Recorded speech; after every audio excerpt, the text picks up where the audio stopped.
Hello everyone, আসসালামু আলাইকুম। সবাই কেমন আছেন? নিয়ে চলে আসলাম নতুন আরও একটি রেসিপি। আজ কিন্তু তৈরি করে দেখাবো চিকেন ডোনাট। তবে আজকের রেসিপিটি আমি ফ্রোজেন কিভাবে করতে হয় সে পদ্ধতিতে দেখিয়ে দেব।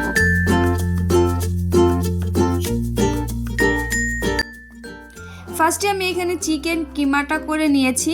আমি কিন্তু এখানে 500 গ্রাম চিকেন খুব ভালো করে কিমা করে নিয়েছি। তারপর আমি হাফ চা চামচ ধনিয়া, হাফ চা চামচ লাল মরিচের গুঁড়ো, পরিমাণ মতো লবণ দিয়ে দিয়েছি, হাফ চা চামচ চিলি ফ্লেক্স আর দিয়ে দিয়েছি 1 টেবিল চামচ সয়া সস। এখন সমস্ত ইনগ্রেডিয়েন্টসগুলো কিন্তু আমি ভালো করে চিকেন কিমার সাথে কিন্তু মিশিয়ে নিচ্ছি।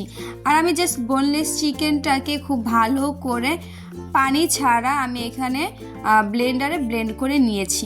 এখন খুব সুন্দর করে কিন্তু আমার চিকেনটার সাথে সমস্ত ইনগ্রেডিয়েন্টসগুলো মাখানো কমপ্লিট হয়ে গিয়েছে। তারপর আমি হাতে কিছুটা অয়েল নিয়ে কিছু পরিমাণে কিমা নিয়ে আমি এখন ডোনাটের শেপ দিয়ে দেব।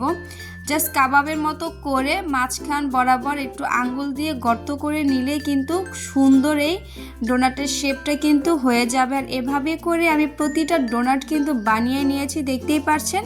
তো এখন কোটিং করার জন্য আমি ফার্স্টে একটা ডিম নিয়ে নিয়েছি আর নিয়ে নেব প্রায় 2 টেবিল চামচ তরল দুধ আর দিয়ে দেব সামান্য পরিমাণে একটু লবণ। তারপরে খুব ভালো করে কিন্তু মিশিয়ে আমি এটা দিয়ে কোটিং করে নেব। আর সাইডে কিন্তু আমি অবশ্যই ব্রেড ক্রাম্ব রেখেছি। ব্রেডটাকে জাস্ট আমি একটু ব্লেন্ডার করে নিয়েছি, এতে কিন্তু ব্রেড ক্রাম্ব হয়ে গিয়েছে। আর আমি এটা ঘরেই সুন্দর বানিয়ে নিয়েছিলাম। তারপর আমি সাইডে ময়দাও রেখেছি। ফার্স্টে আমি ময়দাতে কোটিং করব, তারপর আমি ডিমে দেব, তারপরে আমি ব্রেড ক্রাম্বে ব্রেড করে নেব।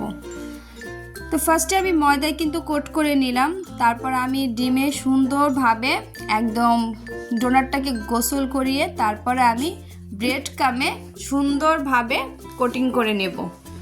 এভাবে করে কিন্তু আমি প্রতিটা ডোনাট ব্রেড ক্রাম্বে গড়িয়ে নেব। তারপর খুব সুন্দর করে কিন্তু আপনারা চাইলে যে কোনো টাইমে ডিপ ফ্রিজ থেকে 5 মিনিট আগে কিন্তু নামিয়ে ভেজে পরিবেশন করতে পারেন। যেহেতু আমাদের ব্যস্ততার লাইফে আমরা দেখা যায় সবসময় কিন্তু একের পর এক কিন্তু আমাদের নাস্তা তৈরি করা হয় না। বাচ্চাদের দেখা যায় টিফিনে অনেকটা ব্যস্ততার মাঝে থাকা হয়, তার জন্য এভাবে কিন্তু ফ্রোজেন করে রাখতে পারেন। বাচ্চাদের টিফিন হোক বা বিকেলের নাস্তায় হোক, জাস্ট 5 মিনিট আগে ডিপ ফ্রিজ থেকে বের করে ভেজে পরিবেশন করতে পারবেন। আর এটা ছোট থেকে বড় সবাই কিন্তু খুবই পছন্দ করবে। তো অবশ্যই বাসায় একবার ট্রাই করে দেখতে পারেন, আশা করছি খুবই ভালো লাগবে আপনাদের। তো এভাবে করে কিন্তু আমি প্রতিটা ডোনাট আমি কোটিং করে নিচ্ছি, দেখতেই পাচ্ছেন। তো আমার কিন্তু সমস্ত ডোনাটগুলো কোটিং করা কমপ্লিট হয়ে গিয়েছে। তো এভাবে আমি খুব সুন্দর করে ডিপ ফ্রিজে রেখে দেব প্রায় 2 থেকে 3 ঘন্টার জন্য।